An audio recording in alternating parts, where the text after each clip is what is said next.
You're listening to Frank Talks Pleasures and Lifestyles. I'm Frank because I have to be. On today's show, we have a gentleman, Dr. Simon Casey. He is the author of the book, Couples in Chaos, Dr. Jekyll and Mr. Hyde Syndrome.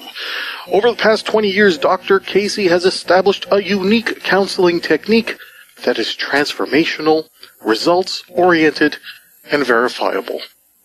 His groundbreaking direct approach to counseling has already changed many, many lives. He is a nationally known author, speaker, and educator, and today he's on Frank Talks talking with us. Welcome to Frank Talks, Dr. Casey. Oh, thank you for having me. Okay, let's start off with our first question. Dr. Casey, where were you born? And can you tell me different things that have happened in your life that have eventually led you to starting your practice? Sure. I was born at a NATO base in Turkey. I'm an Air Force brat. My dad was an attaché in the NATO. And needless to say, I grew up living in different NATO countries, such as Germany, Italy, Belgium, etc. I think as a child, I had a probably, I would say, unique experience, and being able to see and experience all these different cultures and countries and customs. And it kind of gives you a different sense of understanding of the world and made me kind of mature much faster. And I know for sure that having such experience really, really changed my attitude towards people at a very, very young age and able to relate to them with ease. Looking back, some of the kids I befriended with were fairly poor and didn't have much, and yet they were the best of friends I've ever had. And even though we moved around a lot, and they have left an experience, memorable experiences that I will cherish for the rest of my life.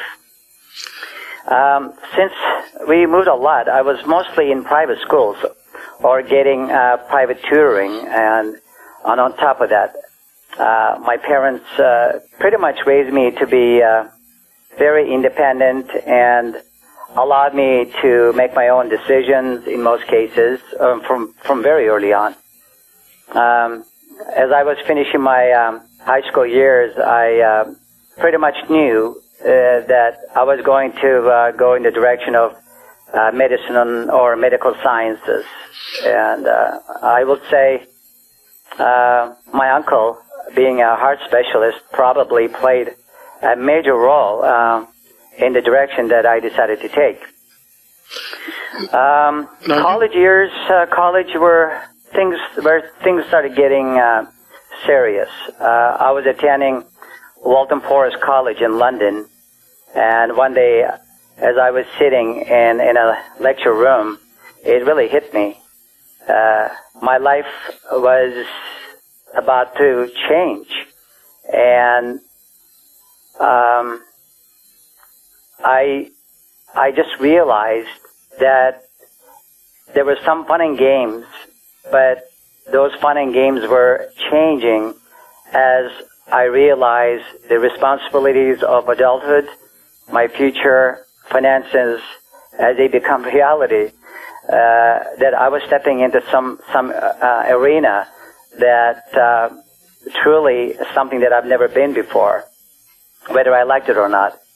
And so I remember sitting in that classroom for quite a while, actually, pondering where I'm going. And the following few years were mostly about books, exams, grades, where I'm going to go. And as I graduated from college, I was getting ready to interview a couple of the medical schools. However, the national health at the time in England was so bad that they were really having a difficult time paying for many, many doctors. So I, at the time, made a decision that maybe it's time for me to pack up and put an application in at U.S. Schools, and made a decision to transfer to U.S., and I came to California. So as I started taking some psych classes, which is where I really discovered my own talents, and prior to it, I absolutely had no interest in psychiatry or psychology whatsoever. But I realized I'm very intuitive and able to see things clearly. And all of my friends kept telling me, you know, you have a unique gift. You should use it. And why don't you stay in this field, go to this field, and deal with people. And little by little, I found myself drawn into the area of psychology and mental health. And so before I know it, I am started taking more classes and getting into psychology and deeper. And I found myself basically picking the field and choosing it simply because it felt right. And I've always trusted my gut feelings, and it truly felt right. And there it was. And I was in the field of mental health, dealing with all kinds of uniqueness and the variations of mental health. And what's most interesting is that for me to pick the area of addictions, obsessive-compulsive disorders, eating disorders, was even more unique because I really do not have any addictions of my own, and I've never recovered from anything.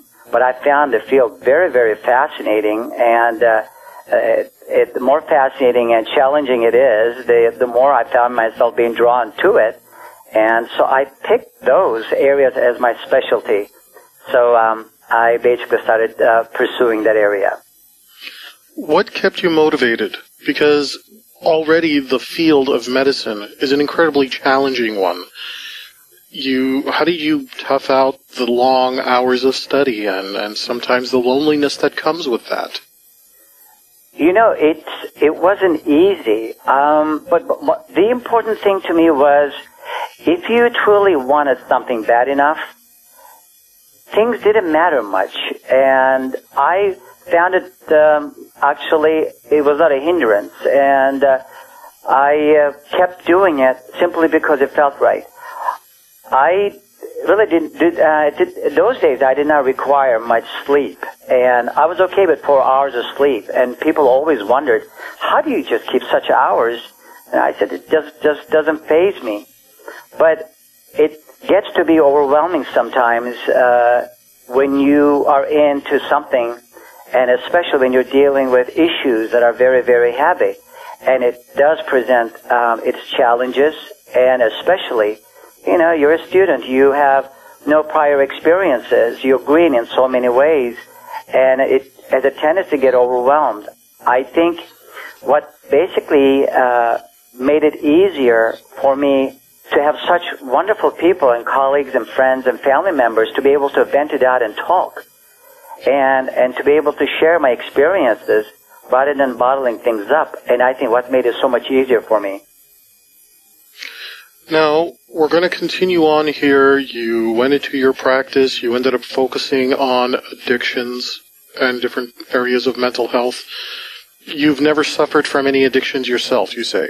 No, never did. To be perfectly honest with you, I remember drinking in college years, if I'm lucky, maybe one beer once a week, if I'm lucky. I never liked the feeling. I never liked the taste of it. I've never used any kind of a drug, and I never even smoked a cigarette in my life. Then, given that you have no history of this in your own background, if you had to pick one element of it that fascinates you most, what would that be? What fascinated me is, I think, my first experience, and one of my colleagues who was so far ahead of me, and he said, I'm going to go to this adolescent psych unit. I think you better come with me. And I said, okay, since I wasn't doing anything, and I went with him. And my first experience with him in that unit, what really made me fascinated about adolescent addictions and what truly happens to kids. I always had a great time with kids. And in fact, I can really look at a child and I pretty much know what's going on with them. So having this first experience and I was not able to comprehend how a 12-year-old can drink or use such dangerous drugs and suffer this much and yet continue this lifestyle. Fascinated me. And I said, these kids are bright, and yet they're doing the most stupidest things. So my curiosity pulled me even more strongly into the area of addictions to figure out exactly if there's a way out of this. And if there is, how do you communicate this message to these people? And it's primarily to do with adolescents and adolescent units. And that was my primary experience at the time. So I found myself jumping from adolescent unit to adolescent unit and figuring out how it all worked. What were the challenges? And as you can imagine, kids are not easy to deal with. But I really did not feel that it was a chore. In fact, most adolescents end up liking me as a person. So it was effortless for me to sit down and talk with them. So I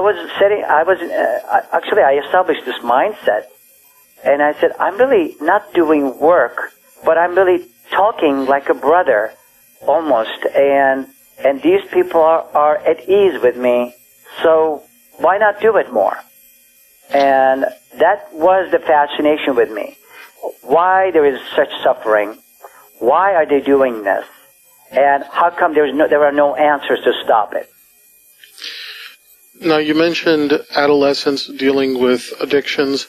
In your experience, do you find that it's easier for adolescents to handle and get over their addictions, or is it easier for adults who have addictions to, overcome their challenge?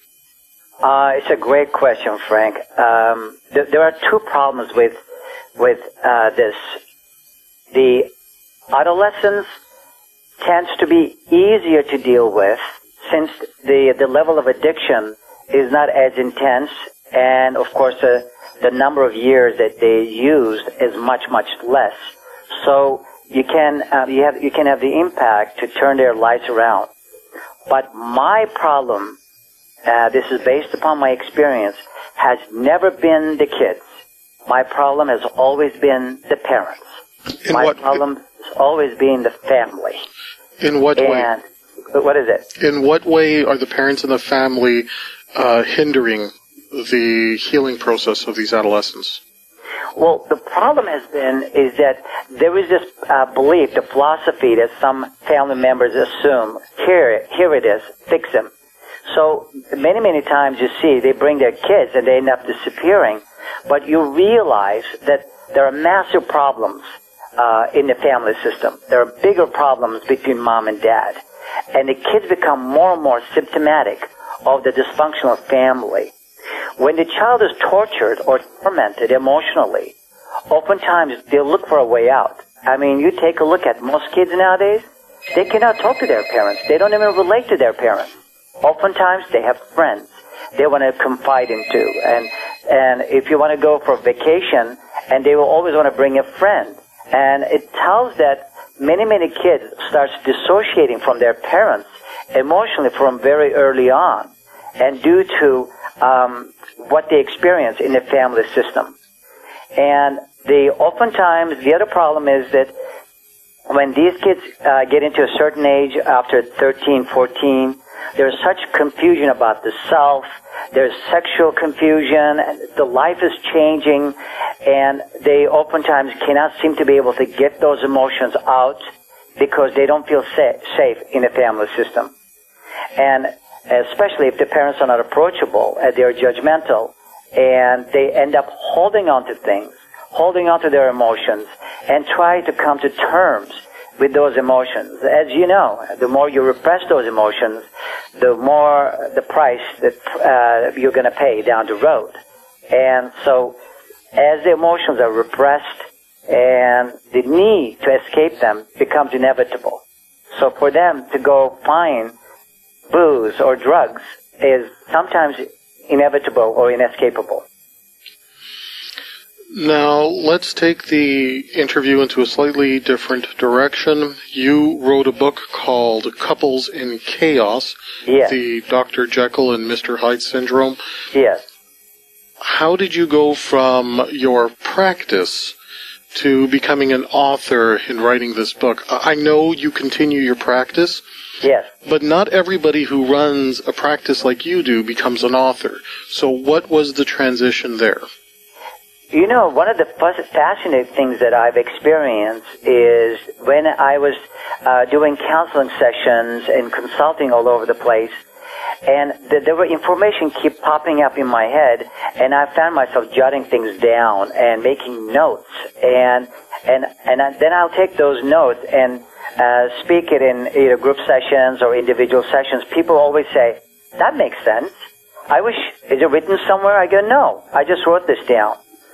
So pretty soon it became clear to me that I need to put all this stuff together, and maybe in a book form. But initially it was not so much a book form, maybe in a textbook form that I can give it to hand out to clients or patients so they can benefit. And believe it or not, I started writing this information most of the time in between my sessions. So I will sit down for a session, for instance, and something will be shared, and something will pop in my head. I go, "Wow, this is great information. I can put this in." So after the session is over, I will run into my computer. I will start putting all this information down, and whatever it was, I just kept writing it down, and that's how the book was really created, between sessions. How long did it take you? It took me about 6.5 months to finish it, and I didn't realize at the end of the time, when I was looking at the person who wanted to edit, and she said, "You know, you can make 3 books out of this." And I said, "Why is that?" She said, "There's too much information for a small book." And I said, "Isn't that good?" She said, "Well, some people may feel overwhelmed." I said, "Go ahead. Just put it in. I think more information never hurts people." So if you really look at the book, there is every page has full of information, and some people end up reading twice or 3 times and underline a lot of the information I put in. My purpose was to give them insight and make them understand and cause a shift within, and not necessarily intellectually educate them. I understood after so many years in the field that I have never met a stupid person. Really, every person I met, especially addicts, tend to be very, very intelligent people. But why are they doing these stupid things has something to do with what's within. And that's within is to do with their belief system and their emotions. And I said, if I can make them take a look at those emotional systems and their belief systems, and if I can cause them to shift deep within, then these people will change forever. So the book was written really as like a workbook to make them take a look at themselves and experience some kind of a change, rather than reading it like an educational material. Because, like I said, people come in, there is really nothing wrong with them intellectually. It's oftentimes unable to deal with their emotions and those mistaken beliefs where you find the biggest problem. You're listening to Frank Talks Pleasures and Lifestyles. We'll be back right after this. Frank Talks is sponsored in part by Everything Out of Her Mouth is a Test, a man's guide to the emotional needs of women. What would your life be like if you knew exactly what to say and do with women? Learn how to handle women's tests by addressing her emotional needs. By this, you create the type of attraction that will make her see you as the one. This book is a guide for men to understand exactly what a woman means when she speaks. Is that worth changing your life forever? Buy this book at FrankTalks.com now.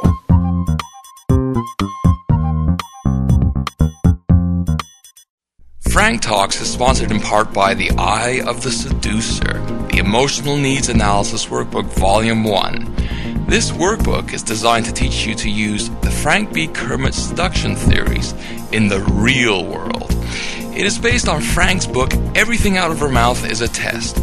What you're going to buy is the program developed by Frank as the head administrator of the Toronto Seduction Lair, specifically designed for newbies that want to learn relationship skills with women in the shortest time possible. These emotional needs analysis drills will skyrocket your success with women. This book teaches men how to think on their feet, not what to think. Never be stuck for something to say or do again. Finally, love will make sense, and you'll learn the skills to see through the games of others. Know what you did right, know what you did wrong, and what to do next. Buy this workbook now at FrankTalks.com.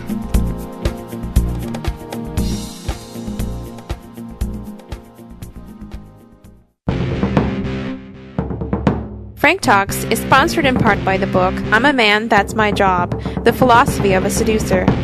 Ladies, have you ever wondered where all the real men have gone? Do you turn to your women friends because you cannot find a true man in your life? Do you want the man in your life to step up and know what it means to be a man that can make you feel like the woman that you are? Are you tired of mothering the men you date? Give these boys the gift of manhood. The book I'm a Man, That's My Job teaches men to create their own seduction persona, personal inner game, and how to take the lead in a relationship. Buy this book now at FrankTalks.com. You're listening to Frank Talks, Pleasures and Lifestyles. I'm Frank, because I have to be. On the phone with Dr. Simon Casey. He is the author of the book, Couples in Chaos, the Dr. Jekyll and Mr. Hyde Syndrome. And in the last segment, we had touched upon the idea that sometimes people are too smart for their own good. I know that when I got into the world of self-help and self-development, one of the things I noticed was that the majority of the people there were very well educated, very, very intelligent, and yet it still wasn't enough for us to overcome our challenges. Dr. Casey, what are your thoughts about the concept that sometimes people are too smart for their own good? Well, that is, there is some truth in that, because, as I told you, there is a saying that it is your best thinking brought you where you're in life. But I always looked at why some people become overly analytical and they use intellect as a way of analyzing their world. And there's one basic premise for that, and that is people who are emotionally anemic, in other words, people who tend to avoid themselves from very early on, their emotions, and they're not able to get in touch with their emotions, they end up overcompensating by intellect. So instead of feeling, you overanalyze everything. So we call this the paralysis of analysis. And that's why it has such an impact on people, because they cannot seem to get out of that mindset. They have to analyze everything to death in order to make sense out of it, instead of really taking a look at how their emotions are really impacting them, and where the problems are really lie is how that person is truly came to terms with those emotions, not the way they think. I want to talk more about this idea of being emotionally anemic. Okay. A very good friend of mine, who's also a psychologist, pointed out that a number of people struggle because they simply cannot handle intense emotion. And if somebody's listening right now who is having exactly that struggle, how would you, based on your experience, encourage someone to get more comfortable with intense emotion? Well, emotions are not intense unless you make them out to be. For instance, if you look at your basic, what I call feelings, the feelings are what they are. They are not negative, they're not positive, they're not intense. What happens is the way in which you come to terms with your emotions, what makes them negative or positive or intense. The intensity of the emotion has a lot to do with how much of those negative emotions are bottled up, or how much of it are trapped in your body, now that they are basically torturing you in a form of intensity. So They are not really intense until you bottle them up, avoid them, distort them, and the way they surface in a form of intensity. Because after all, emotions are nothing but a ball of energy. Every emotion is an energy. So the more you bottle up, the more you repress, and the more intense they become. It's a law of nature. So the best way to deal with feelings or any emotion is to know what you're really feeling and able to express and be honest about those feelings at that moment. So the inability to express openly and honestly of that feeling, what tortures us. So emotions are not a problem until such time you repress them and you become dishonest about your feelings. Because your dishonesty of your feelings creates a dishonest world, and you end up becoming a dishonest being, and you end up living that illusion. Isn't it scary, though, for some people to express what they're really feeling? Because of past pain, maybe they're afraid of being rejected if they want to express an affection or an attraction, or maybe they grew up in an environment where simply expressing how they felt got them into trouble. It is so true. You know, your childhood perception of your family and what kind of rules, what kind of upbringing you were subjected to. You know, in certain family systems, there are rules like don't express anything, don't feel anything. So what happens is that you learn from very early on to hold on to things, and you end up mistakenly believing that feelings are wrong, or you shouldn't feel the way you feel.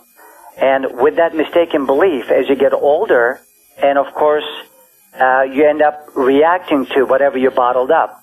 So there are fears, unnecessary, but you create those fears because you're so afraid that in the event you express any emotion that people may not like you, or you may be rejected for the way you feel. So we create these beliefs, we call these mistaken beliefs, based upon how we come to terms with these feelings. So there is no fear actually in expressing a feeling, but we believe that if we express that it's going to be overwhelming, or people are not going to love us anymore.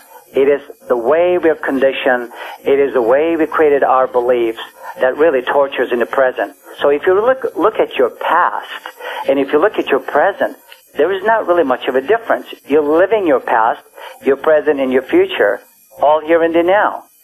So the way to change and make the changes from your past is to become honest and come to terms with your feelings, and then you can maybe move on. But for many, yes, because they're so afraid and they were raised that way, it becomes their core being. And fortunately, they're not able to take this step and move out of that belief and change their lives. It's very, very difficult to do for them. Unless they get proper guidance, they will suffer. Now, your book, Couples in Chaos, this is not your first writing publication. You've written stuff before. You told me something about a book about bottled up emotions? Yeah, I've written something up, All Bottled Up. It was geared for adolescents. What happens to most kids when they bottle up their emotions? How isolated they feel from their families, from their loved ones. And it's not a coincidence. You look at adolescents nowadays, many of them feel so alone and so suicidal. It is all to do with how they feel isolated emotionally from the world, and how they feel so overwhelmed, and how they're not ready to take the challenge of being here on this planet, and because they're poorly equipped. And you see the struggle. Yes, that's what the book was about. And where was that book distributed? It was distributed at the police department, and we did I did an orientation, and so they took it as a booklet, and they were distributing that as the neighborhood watch programs and domestic violence programs and so on and so forth. Now let's talk about your new book. This is your very first publication to hit mass media, your book, Couples in Chaos, the Dr. Jekyll and Mr. Hyde Syndrome. Can you tell me a little bit about that book and what we can find there? Well, the book was really written to why people are the way they are and how they start changing and with their drug of choice. And I use the words drug of choice because I never like isolating people and categorizing them as an alcoholic, drug addict, gambleraholic, sex addict. I didn't do that. I just used the words drug of choice. And you look at sometimes what happens, somebody that you know or you love so much, and he or she happens to be the best person, and all of a sudden they start shifting and they become unbearable or they become moody out of nowhere. You go, what's happening to this person?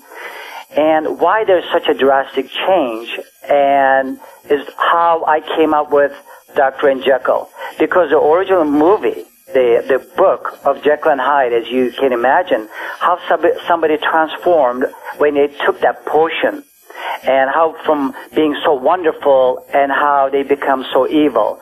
And you look at people, how such wonderful person behind closed doors becomes such a rager or will end up hurting somebody. Why this transformation takes place and how? Based upon their drug of choice. And that's how I came up with it. Now, is Couples in Chaos a book strictly for couples, married couples, people in relationships, or can it apply to people who are single and struggling with their own drug of choice? Yes, and it is, the way I put it is, you can avoid a lot of garbage and unnecessary abusive relationships by simply reading and understanding why you're going into a relationship in the first place. Who are you? Do you know yourself? Are you ready for a relationship? And so I kind of made people to take a look at themselves, because many people go into relationships, they know they don't belong. And I have treated people that they will say, I should not have gone into this. I knew it. I knew intellectually this was not the right one for me, but I did it anyway. So the whole idea is take a look at what's making you go into a relationship, who you're picking as a partner. That's for individuals. And those who are in relationships, I make them take a look at, is your relationship is right? Is it abusive? Is it addictive? Are you suffering? And what you could do to make the changes by understanding yourself. Because ultimately, you're not really working on a relationship. Relationship is a mere extension of who you really are. So if you start changing and working on your character defects, more than likely, the relationship you're in will change. I just love how you said that the relationships you're in are a reflection of who you are. Yes. And I guess my question is, let's say somebody gets into a relationship and they need to heal. When they finish healing, is it possible that the original relationship that they were in might not be the best relationship they could be in after they heal? Yes, there is sometimes realization, and you see this quite often. People who have been in abusive relationships, in domestic violence situations, and they after treatment, and they wake up and they go, this is not benefiting me. And because the transformation is so drastic, this newfound self cannot digest going back and being the way you used to be. It's not possible. As the person shifts from within, and the needs and the wants are so different, and emotionally you're in such a different place, sometimes it's inevitable that you may have to let go of the old relationship simply because the old relationship will keep you sick. It was designed to keep you sick. And some people stay in these kind of relationships primarily because they want to avoid themselves. And that's why no matter what you say or do, it will not faze them. Even if there's abuse, they will still make excuses to stay in it. But the primary reason is because when you're too busy putting out fires, self doesn't exist. Wow, what an amazing quote. When you're too busy putting out fires, yourself doesn't exist. I have another question for you. I want to talk about enablers. Sure. People around the person who has a drug of choice that encourage that person to continue with the drug of choice, even if it's not a conscious encouragement. And does your book, Couples in Chaos, talk about being an enabler and what you can do if you are an enabler? Oh, I definitely address that, because if you truly look at addictive relationships, there has to be an enabler in an addictive relationship, because the core principle is, even though the enabler, what we call codependent personalities, they do not want to admit the fact they are perpetuating the illness or certain behaviors. They are the ones that actually perpetuate this, because when an enabler forms a relationship with somebody who's abusive or addictive, they kind of find themselves worthy of being in that relationship. It's really interesting and a funny statement saying worthy, because oftentimes enablers and codependent type personalities feel worthless, and they try to find some sense of self-worth by finding themselves in relationships which tends to be very dysfunctional and difficult. So what they do, they actually go in and they start taking care of the other person, which creates false sense of self-worth. Even though consciously they don't want to do it, but subconsciously they feel at ease and comfortable being in those kind of relationships because they feel needed, because they know they can maybe fix the other person. Maybe they feel that they can solve the problems, and then maybe they can at least have a sense of purpose. And without realizing, they actually perpetuate one's illness by making excuses, by covering, by basically lying. By the way, the word enabling is a form of lying. That's all it is. You know something is wrong. You know the behavior is bad, but you're saying it's not happening. That's what enabling is. We got to go to commercial break. You're listening to Frank Talks, Pleasures and Lifestyles. We'll be back right after this. Frank Talks is sponsored in part by Everything Out of Her Mouth is a Test, a man's guide to the emotional needs of women. What would your life be like if you knew exactly what to say and do with women? Learn how to handle women's tests by addressing her emotional needs. By this, you create the type of attraction that will make her see you as the one. This book is a guide for men to understand exactly what a woman means when she speaks. Is that worth changing your life forever? Buy this book at FrankTalks.com now.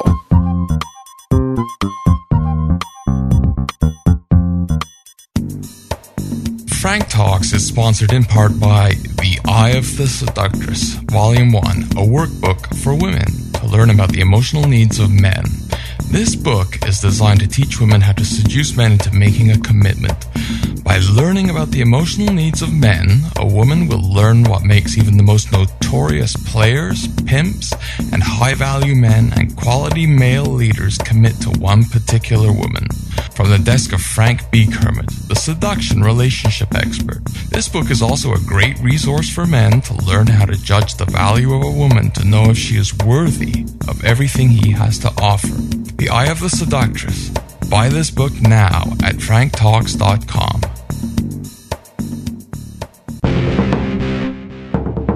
Frank Talks is sponsored in part by the book I'm a Man, That's My Job, The Philosophy of a Seducer. Your inner game is as unique and personal as your signature or your fingerprints. This book provides you with the means to create your own seduction persona. By this, learn what it means to be a man and attract the women you want. Learn about how men and women think differently and how to take the lead in a relationship. This book is for you at FrankTalks.com. You're listening to Frank Talks, Pleasures and Lifestyles. I'm Frank because I have to be. Today on the phone we're talking to Dr. Simon Casey. He is the author of the book Couples in Chaos, the Dr. Jekyll and Mr. Hyde Syndrome. We have been having a fascinating talk on the topic of addictions, relationships, and how, wow, I'm just overwhelmed about the information here. It's just top-notch stuff. We've talked about the idea of becoming more emotionally aware, dealing with emotions. I'm going to be quoting Dr. Simon Casey in future shows. It's that good. Dr. Casey, I'd really like to hear about some of the pleasures you experience in your current lifestyle, because in your practice, you are dealing with some of people's most inner turmoil we're dealing with the darker side of the human spirit, and you deal with this day in and day out. Where do you get the pleasure in your lifestyle? It is true. Dealing with human drama day to day does take a toll on people, including me.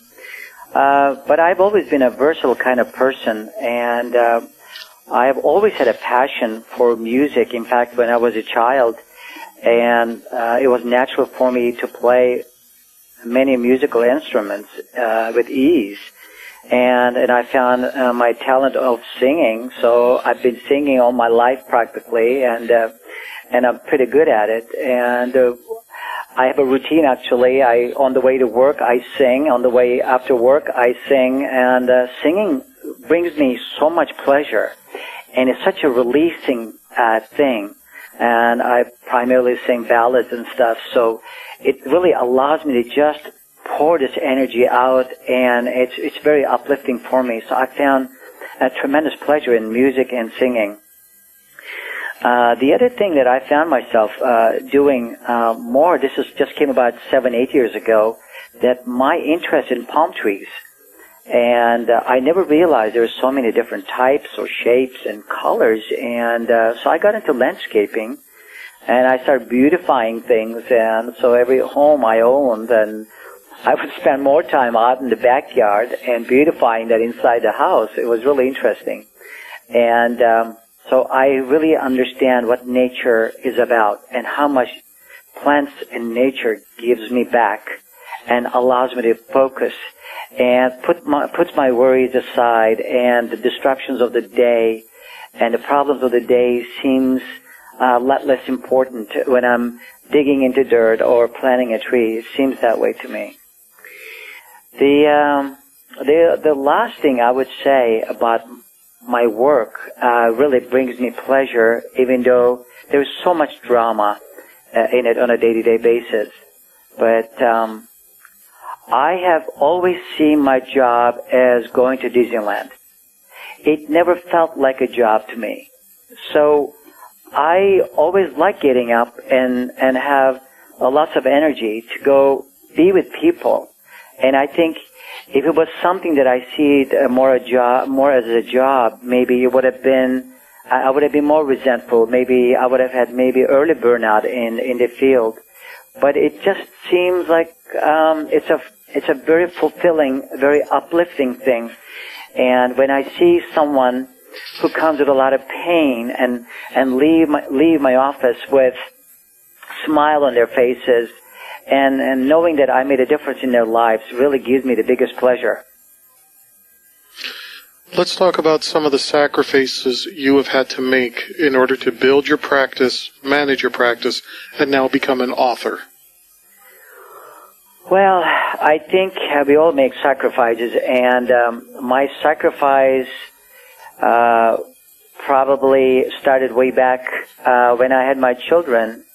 And I realized that there was a lot to handle, and I had to modify my life, change my lifestyle, do with very little, because they were basically the center of my life. And between my kids and trying to establish my private practice, and I really had to probably did with very little things. I didn't have to go spending a lot of money and do a lot of things. And at the time, it didn't matter to me, so long as I was able to provide for my children. But I remember many sleepless nights and not having enough money to take the trips while all of my friends were going somewhere, taking cruises. And I just simply had to accept the fact that this is the way it is, that I made these decisions, that this is the way it's going to go, that I had to work, whether that was Saturday. I even worked some days, 7 days a week, just to make ends meet. But I was never resentful, and I knew that it was all worthwhile at the end. Now let's talk about some of the obstacles you've had to overcome in order to maintain your practice and publish this book. I would say the biggest obstacle was initially financial. When I had my children and they took precedence over everything. And I basically had to put my life on hold. I didn't want to go buy things for me and spend things for me, and they had to be okay, and I had to meet their needs. And but I would say the biggest obstacle was soon after my divorce, that I found myself being a mom and a dad overnight, and that I had to take care of both of my kids, and that I was the only one, and how do I deal with it? And I realized that during that time, an obstacle was really not an obstacle for me. Every obstacle was a challenge for me, because by nature I tend to try to resolve things and trying to find answers to things. So I thank God that I didn't see things as obstacles and let myself down and feeling demoralized. It was to me, okay, now that this is happening in my life, how do I make it happen? How do I get around this? How do I create a stable home? How do I do it? And how do I provide for them? That was probably my so-called biggest challenge and an obstacle at the same time. Of course, along the way, there's always the drama of how am I going to make ends meet, how many clients or patients I'm going to see, am I in the right place? Also, not everybody you treat are always happy. Mm-hmm. There's always somebody that always not getting what you want, or there's always somebody maybe resentful that they come to therapy, they expected some magic and it didn't happen. So you're always subjected to some of the anger. And in fact, one of the adolescent psychiatric facilities I was working is that one of the kids actually threatened me and said, I'm going to blow up your car. And you see the obstacles and the challenges of that, knowing that your limitations in the field, that you're not going to be able to meet or reach everybody else's needs, and knowing those limits sometimes is not an easy thing to work with. If you could go back in time and visit yourself as a child, what advice would you give yourself as a child? I would say that live within your means, and I would say don't get lost in the materialistic things. And I think that was one of the things that I kind of grew into over the years, that I wanted to buy certain things that I really didn't need. And but if I had to go back to my childhood, I would say live within your means and have fun. Learn to have fun, and don't ever lose that childlike part of you, no matter how old you are. No matter how hard the life gets, you're always that kid, and enjoy that life is a wild ride, but you got to have fun along the way. Let's talk about your book again, Couples in Chaos, the Dr. Jekyll and Mr. Hyde Syndrome. What are you hoping for with this new book? What do you plan to do with it in the future? Are you planning to come up with other books? Well, it was very interesting, Frank. When I was writing this book, and I was also making notes, and on the side, and I realized after I finished the book that I have a bunch of other notes that piled up and that I couldn't put in that book. And I said, what am I going to do with this? So, believe it or not, I sat down and finished another book 2 weeks ago, actually, went to editing. My purpose, of course, to go nationally speak and do some lectures and promote the book and hopefully do radio shows and TV shows. And at the same time, maybe get the other book also published. And the title of the other book is Secrets to Emotional Wealth. And I realized also why that book was needed, and it could not have been put into Couples in Chaos. And it's a complete separate a theme and message. I remember when I wrote my first book, which was Everything Out of Her Mouth is a Test. And chapters from that book that I had just figured, it'll only be about 30 pages, ended up turning into their own books. Yes. So what was just one small project ended up developing into 7 or 8 similar-sized books. So I'm totally empathize with that situation. Yeah. I think so it's I'm great. hoping that maybe I can get that out too, because that really hits the core with just about everybody, because it simply addresses how to master your feelings and how feelings really work. It's a must book for people to learn. They should have learned this when they were 5, 6, 7 years old. Maybe they can avoid some of the traumas of life.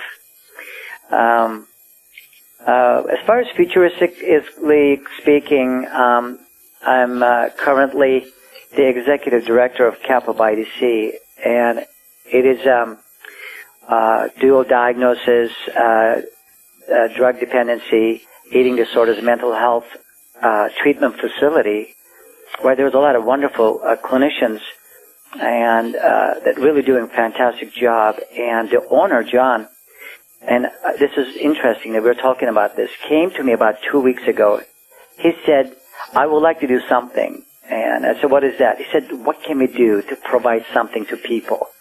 Because I always talk in the community as the resources are becoming less and less. You know, there is not very many people who can afford therapy anymore. There are some people who can, but then especially with the economy the way it is, people are not able to go. And I said, how about creating something for those who cannot actually afford? And for kids and maybe families, creating a special section. They can actually come in and get something that very many places will not give. So we started putting this in motion, and we're going to create the separate units for those who are in need of counseling and mental health. I think that sounds like a fantastic idea. I really wish you luck with that. Well, thank you very much. All right. Now, before we sign off, I have a burning question, and this is just my own curiosity. You talked about being one of the administrators of Capo by the Sea. Can you tell us a little bit about that facility and what happens when someone decides that they're ready to come in and get help?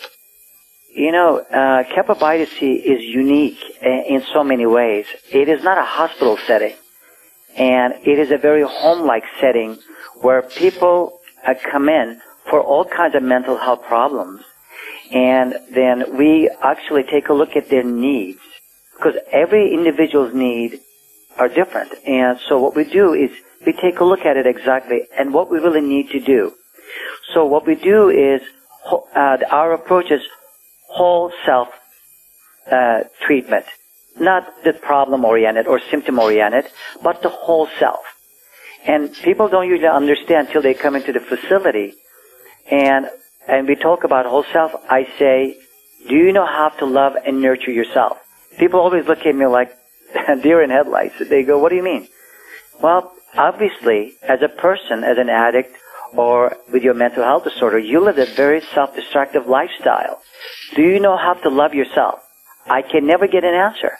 The answer is almost always no. So what we really try to do is to teach people how to change this life and turn their life into self-nurturing and self-loving kind of life. So this is not done by books, but it is done through an experiential knowledge. So we create this therapy modality where people learn to understand what they didn't have and how to put and incorporate that into their lives so that their life is transformed. And we call this experiential knowledge.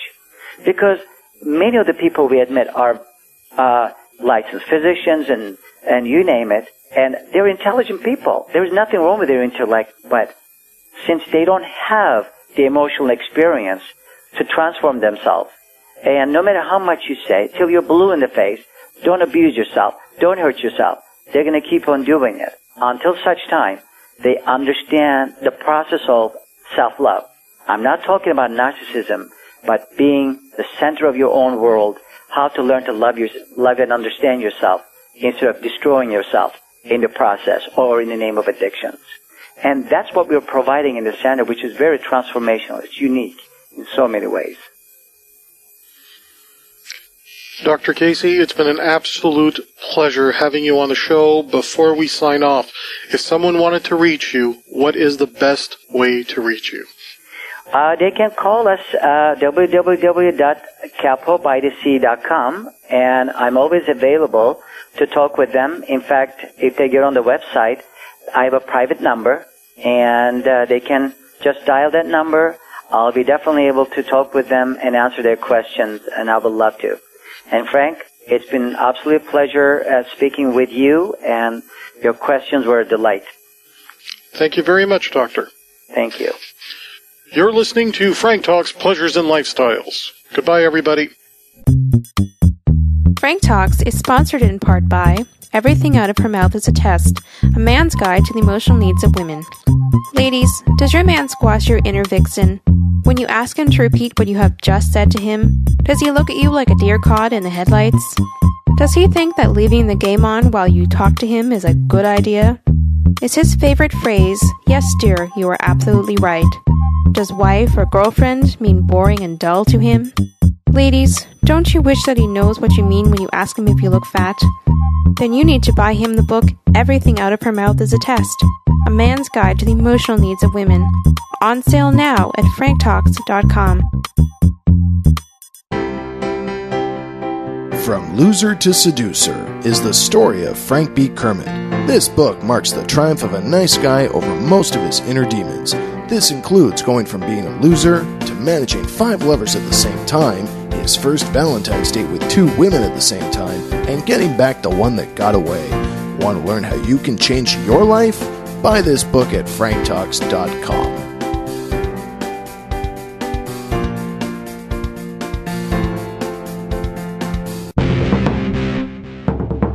Frank Talks is sponsored in part by the book I'm a Man, That's My Job, The Philosophy of a Seducer. What is inner game? There's a lot of contradictory information out there, and one size does not fit all. Your inner game is as unique and personal as your signature or your fingerprints. This book provides you with the means to create your own seduction persona. This is a workbook, which means we will work together, and by the end, you will have developed your own personal inner game. By this, learn what it means to be a man and what the role of the modern man in today's society is that will attract him to the woman he wants. Learn about how men and women think differently and how to take the lead in a relationship. This book is for you at FrankTalks.com.